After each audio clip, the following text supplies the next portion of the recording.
This is Jeff Cohen, host of Crave Sports Talk, Wednesdays at 6 p.m., where we cover everything from fans to fantasy and all your sports in between. And you're listening to ICRV Radio, the stream feeding the River Valley. Good evening, and welcome to an edition of Antiques Trail back here on ICRV Radio. We took a little hiatus for a while, and I'm really happy to be back. And very excited to have a couple guests with me. I have Emil Serrano Sr. from Key to the Past Antiques. Welcome, Emil. Thank you. Thank you for having us here. And Emil brought one of his dealers in the Antique Center, sometimes called Crazy Susan. Her shop is called Lazy Susan, and her name is Susan Holler. Welcome. Thank you. I answered to either. Okay, great. I actually first discovered Emil a couple years ago. There was an article in the New Haven Register about your shop, Emil, and it came out not too long after you opened in November of 2015. And I remember thinking at the time, and even now, it's very unusual for an antique shop to be opening. Nowadays, we hear the opposite. There are so many of them that were closing. So I just kind of wanted to hear how you got started and kind of your story. Yeah. I understand that point, and one of the things that pushed me and my wife over to do something in this magnitude and to do something like this was that the fact that there is a lot of places closing. A lot of the small, Papa Mama shops are closing, and it's unfortunate because with each closing of these places, you're losing people that are timekeepers, I want to call them in a way.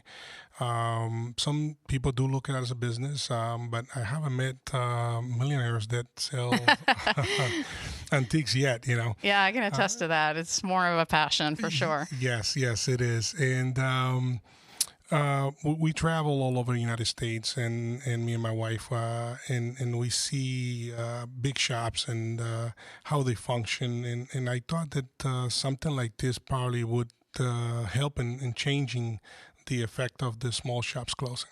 Awesome. Now, I understand you have currently 48 dealers, but you can accommodate up to 108. So you've got room to grow. Yes, we got room to grow. We're growing slowly, but we have room to grow.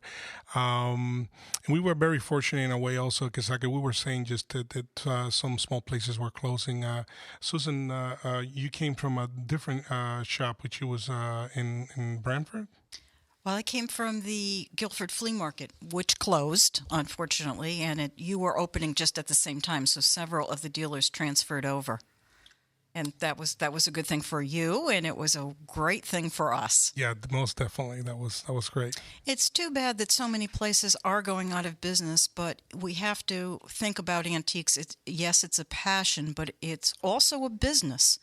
And so many of the dealers were older dealers that just didn't keep current with the trends of what people wanted to buy. And there's this view of an antique shop of going in and having lots of old broken china and doilies and grandma's old stuff.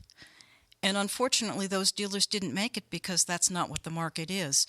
We've got in the Key to the Past, I think, a much fresher outlook. And the dealers are doing the things that are going to make money, that bring people into the shop that people want to buy. Yeah, well, I'm familiar with that. I take the same approach with my business. Because when people think of vintage or antique jewelry, they think of, grandma's old stuff, outdated jewelry that nobody wants to wear. It's out of style, tons of cameos. And I'm not putting down cameos, don't get me wrong, people out there who love cameos, but it's an acquired taste, and there's a small amount of people who love cameos and collect cameos, and not everybody does. So I go after pieces that have the more modernistic feel, or there's something very unique or special about it, and it can translate to today, that people are going to find it appealing. And it's, the outdated stuff is usually what I end up donating. And I keep, I'm very selective in my pieces, and I'm sure that's kind of what you guys are talking about. Yes, we like Susan was saying, we are changing with the era. We have a shop online. You have to sell things online too. Yeah, definitely. We do online advertising. We are here in this radio station today is online. Everything is turning to be online. But there's also that part of us that like to touch, that like to see, that like to have in our hands a product that we will be interested in collecting or interested in purchasing, because the opinion of good or excellent or in perfect condition could deviate from person to person. So yeah, exactly. And I've been very effective about bringing people into the store using Craigslist, which of course for me is free, although my time isn't free. I spend hours crafting and taking pictures and crafting ads, and people come into the store, and I think they enjoy the fact that it's, first of all, they're not contacting somebody private. They can come in anytime between 10 and 5, 7 days a week, so they can come in at their own convenience, and yes, they can examine it.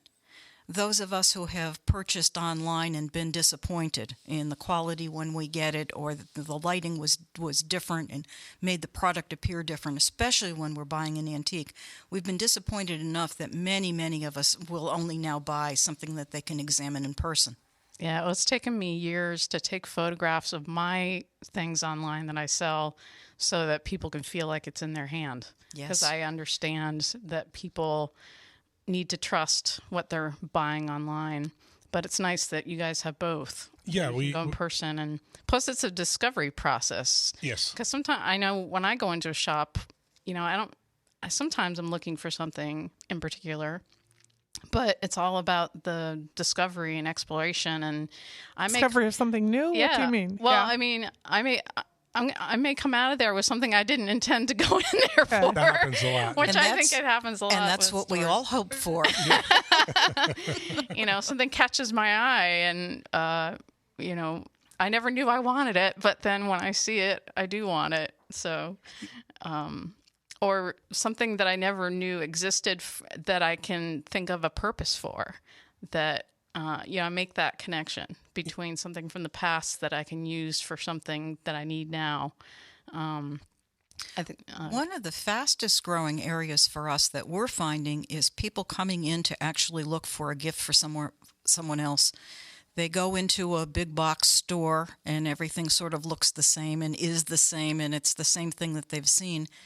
And they feel if they come into the antique shop and take a look around that they can find something completely different that shows that they really put some thought into the gift that they're about to give. Yeah, it's more meaningful. And 25, 30 years ago, I think you probably wouldn't ever consider giving something used as a gift. And now people come in and say, what can you do? I had a young man come in, and I said, well, what kind of gift and for whom? And he said a father who had been a firefighter, and I had just found 3 brass nozzles from old fire hoses. And his eyes lit up, and he said, that's great. He said, I'll take all 3, a gift for my father, a gift from my brother, and a gift from me. They're the best paperweights I've ever seen. And he came in he didn't know what he wanted. He just wanted a great gift, and he got 3 of them. And unique. Cool. Something that you're not going to go find anywhere else. That's often. And speaking of gifts and items from your shop, you guys, we have them laid out on the table here. You bought some very, very cool things with you. And I wanted to start with this. That's a seller's example. Yeah, a seller sample, which our younger audience may not know about this, or you may have read it in history books. But, back in the day, more recently, we think of the Avon lady or Mary Kay going door to door or being in people's homes. But back in the day, a lot of things were sold by traveling salesmen, mostly. And this is actually... It's a small water tank. Okay, pump. that's what it is. Yeah, I mean, yeah. It looks like a little steam engine. Yeah, it looks like, because everything back in the 20s or earlier was belt drive. So if you pay attention over here, I'm going to move away from the microphone, but I'll show you how it moves. Once the bell gets started here, the piston will move down here, and it will move this wheel. Oh, yeah. And that's how they explain it. I mean, the valves work. That's how they explain it to the potential customer. This was the internet of back then. Yeah, it reminds me of something I've seen at the cider mill in Stonington. They have a steam-powered machine that has similar moving looking, parts. Yeah. That's really It's all cool. belt drive, yeah. Yeah, there's a whole genre of antiques out there under the salesman samples, because I've seen like miniature furniture. Yes. Like furniture salesmen would have had literally like a dollhouse version of dressers and armoires and beds that they had in their suitcase. So what is that considered? Is that considered a toy? No. Why would they have sold it? It was not considered. It wasn't a toy. It was actually a prop to show. They didn't actually sell them. Yeah. These were called salesman samples, and they were used to show people what they were going to buy in life size. It was just a miniature of what they were selling. Interesting. Okay, got it. Yeah. So wow. But nowadays these salesman samples can be viewed as very toys. Yeah. I mean, they're just conversation pieces. They're decorator pieces. And you can have this for only $125. And if you pay cash, you get 10% discount. There you go. Is this thing made out? I mean, it seems like iron. It's really heavy. Cast iron and copper. And the big water tank looks like it's made out of copper or brass. But talk about a unique gift. That is real. For the right person, that is terrific. You'll have a stamp on the side over here. That's something totally that my dad or my son would be into. That's great. The mechanical crowd, the engineers. Yeah. Right. And I mean, the moving parts is just amazing how, they went into the extra mile to show the moving parts, how it move. And the fact that they still move. Yeah. That's amazing. Yeah, that too. Yeah. Right.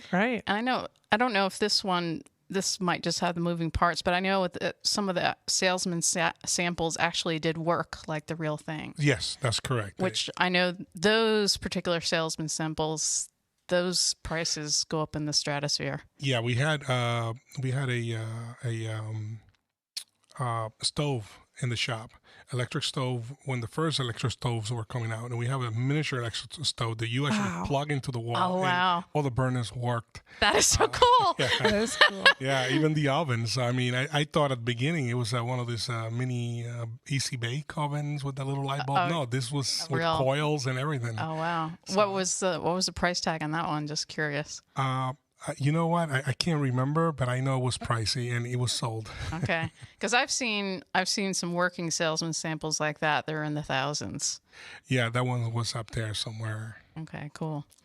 And we have going forward in time. We're going to go to the 70s now. We've got this real conversation piece, kind of a rare piece because the guy who sold them didn't make them for long. And Susan told me that the artist who made this very unusual mug actually only sold them at Renaissance fairs. Is that correct? Yes. This man's name was Jim Rumpf. He started to do his pottery. And let me explain what this is.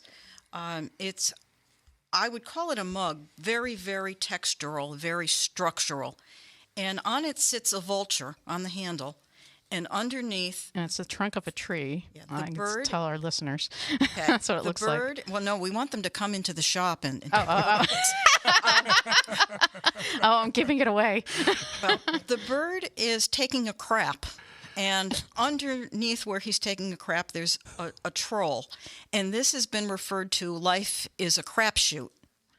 And the interesting thing, Jim Rumpf was a genius way before his time. This is dated 1973. And unfortunately, Jim was killed by a runaway car. He was run over and he died early in his life.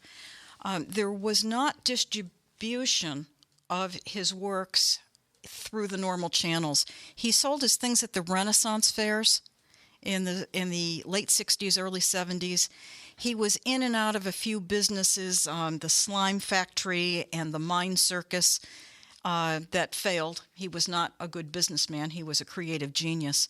One of the pieces that he did that I absolutely love is he did an ashtray in the shape of a dragon, and when you put your cigarette into the dragon, the dragon would puff out the smoke. He was just a genius with ceramics, and almost nothing was known about him because he wasn't really a businessman. He was kind of the hippie era. They just started a website not too long ago asking for contributions of things that he made and things about his life, because people didn't know even too much about him. There was no history, no biography. And now people have been writing in, and now they've collected hundreds of pictures. And this man was very prolific, very creative. And this is an item that you can purchase for $30. And they're not making any more of them, obviously. That's really reasonable. And that signature on the bottom is very unique with the handprint next to his name. Yep, Jim just says Rump 1973. How do you spell his last name? RUMPH. Okay, that's what I thought by your pronunciation. Yeah, that's a really unique item. Yeah, if you Google him, the website hasn't been around very long, but it's very interesting to look at his works. Cool. Thanks for sharing that with us, Susan. I'm gonna pop back over to Emil because he has these really cool ephemera, which in the antique world that means things that are made out of paper. Yeah, I'm going to pass these on to you because I saw your expression when you saw them, and went through. I wish we had these today. I have to tell you, I just think that dance cards are just so cool. Try to explain. I would feel so good if I had like 20 people lined up on my dance card. I can tell you, it's a real self-esteem booster. This particular one is from the USS Mississippi. So, that's correct. So was the dance actually on this destroyer or? Well, I was born in 1967, so I have no idea. Yeah, this one's dated 1935. Right. In amazing condition. Yes. Okay. No, but bottom of the card, it said it was in the Municipal Auditorium in Long Beach, California. So I assume this would have been for the sailors then that were on the USS Mississippi? Whoever got invited. Well, it was for the young ladies. Yeah, right, exactly. And if you look inside, it says floor show produced by Jolly Jones. I love that. And performing were the 10 Sparklettes. Yeah, that was amazing. In a series of ensemble, duo, and solo dance selections. And then they have, let's see, Peanuts and Popcorn, the Two Dancing Darlings, Miss June Marlowe, singing the blues, Harlem Tap Strut, and then they've got the 6 Sparklettes again. We're doing an acrobatic novelty, whatever. I wish I could have been there, man. So that's the program for the night. Yeah. Right? And is there a place for people to sign? Yeah, and the other side of the page, and the inside, it has the pencil, and then if you open it again... Yeah, there's a little string, a little pink pencil. Right, but are there any signatures? Yes. Oh, no, not on that one. No. Oh, there it's aren't. Unused. Okay. Yeah, both of them are unused. They're unused. Okay. Oh, yeah, look at that. Or belong to someone very unpopular. A wallflower. Somebody didn't get any dances. Or maybe I'm going to be optimistic and say these were just leftovers that they had extras. Right. But those are cool. And you hear about... dance cards, but I've never actually seen one. So yeah, you hear about them. Cool. I mean, this one's like you said, in very good condition from 1935, and they appeal to every different type of collectors. Can be people that collect paper stuff, or people that collect military stuff. Right, exactly. It's a USS, couple categories. Mississippi, yes, and we brought most of this stuff here. But I want the listeners to know that the shop is up 8,000 square feet. I mean, we decided to open a big shop. Ooh, I can't wait. It's a big mall. I'm excited. And when we say big, we mean it big. So, and the other thing that we were talking with our dealers was, in a way here, we wanted to create a place where people from all type of incomes could go in and shop. And somebody want to buy something for a couple of dollars. will be okay. And then if somebody want to spend a few thousands of dollars, it'll be fine. We saw a tapestry not too long ago for $4,000, and we have another one for like 16,000. But we also have tapestries for $1. So it all depends. That's nice. Yeah, I try to do that in my store too. I try to have a range so that everybody can find something no matter what their budget. That's good to know. And you guys, I want to mention that you're having a special tag sale that's going to be also outside, right? This Saturday from 9 to 4. Yes. And you guys are located, see, I have the address as 37 Frontage Road in East Haven, Connecticut. That's correct. That's next to Home Depot and the car dealership, CarMax, and that side with the frontage road is. Oh, good. Okay, that'll help me find you. Because I definitely am going to be at that tag sale on Saturday, and next week I'll have to give you guys give us the report, a review, little debrief. Yeah, most definitely. And last but not least, you brought a tray with you, and we've had other shows where we've talked about upcycling and repurposing, and that's something, Emil, that you're into, and you want to just say this one comes. This artist is. We also like to promote local artists, and this artist is from Stratford. Just amazing how she do her chavvy cheek or distressing or use her imagination for different items. For example, this was just a picture frame. And maybe somebody would have thrown it away and not use it as a tray. And she made as you could see here, a beautiful tray. She painted the frame and she added planks on the back. Yeah, some slats of old wood. And for the bottom. For the bottom. And she made a tray so you could put your coffee, your tea, and bring it outside. And I mean, nice. and it's just like I said, just one small piece that I grabbed really quickly. And sponsor our local artists, which we have a lot of those here in Connecticut. How many dealers in your shop would you say do the repurposing or upcycling? We have 2 dealers who do this. Yeah, we also have we didn't mention real quickly, but we have a religious dealer who came in, has a lot of religious items, a lot of antique things. Antiques, yeah. Oh, okay. Things that has been decommissioned. That's from the church, so he has a lot of that stuff. That's unusual. If you like angels and cherubs, you need to come and see us. Oh, okay. Oh, that's kind of cool. I'll have to send my dad over there. Yeah. I never knew my dad was into angels until I went to his apartment. He had an angel up on the counter. I'm like, Dad, what's up with that? Because my dad's usually, it's World War II and tanks and stuff, and he's got an angel there. That's cool. Yeah, we have toys also. I know that when we came in, I show you the little ambulance here. I mean, we have it's a really big. You guys collection. Pretty much hit every category. Correct. Pottery, yes. glass, furniture. Jewelry, furniture, jewelry. Oh, well, I'm definitely gonna have to come and check out your jewelry for sure. Yes. And what year would this ambulance be from? This is from the 70s. The 70s. And you know what's amazing is that they make these things so well today back then, not today. Yeah. It still works. Still work fine. It still work. And of course, this was an unfortunate toy because it's in pretty good condition. Most of these toys didn't last because they were made out of thin metal. And this one has the plastic bottom. Like I say, it was the 1970s. Usually they have some dents in them or something, but that one looks pretty perfect. This one is in very good condition. Yes, it's very, very good. And all the decals inside of it's an ambulance. I forget what they call these, but I know that if you could hear that. Oh, and then it runs. Yeah, and then you put it down and it runs. And it runs, correct. Right. And you hear the ambulance noise. Yeah. Just for our listeners, this ambulance looks like the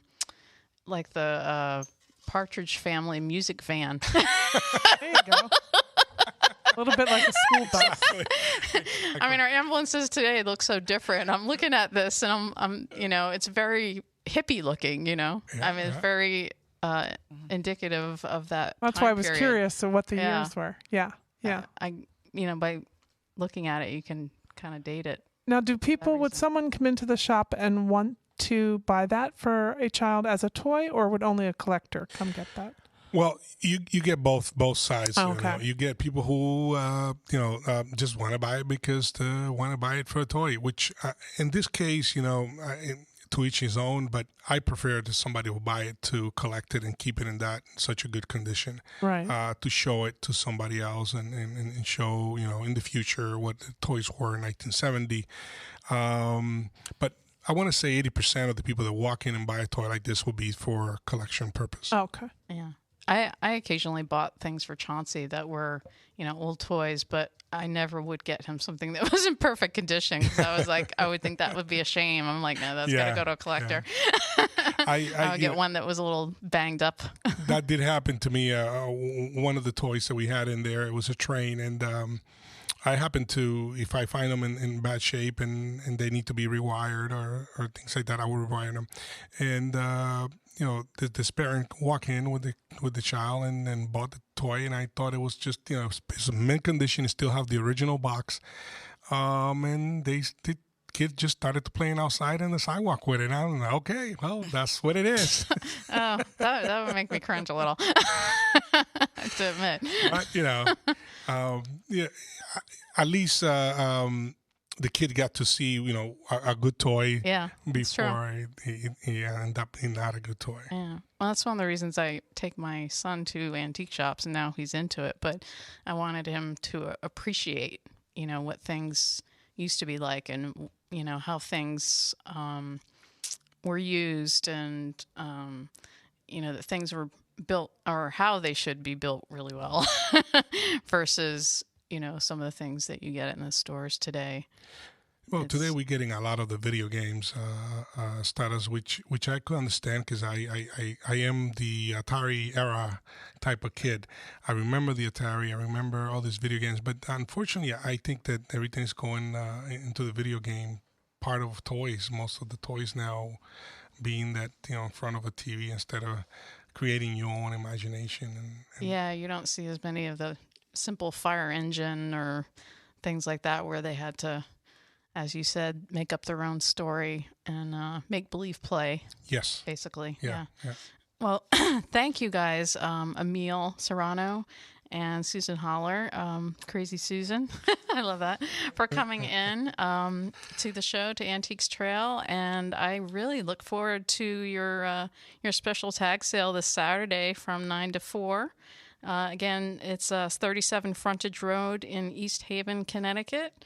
And join us next week. We're going to have the owners of Stony Creek Depot. Gay, it's good to have you back. Yeah. Antiques Trail is back on ICRV Radio. Guys, thanks so much for sharing your passion and expertise. It's so great for us to be able to kind of just connect the dots, let people with the passion find you guys, and then let you do the rest. Thanks for being part of ICRV Radio.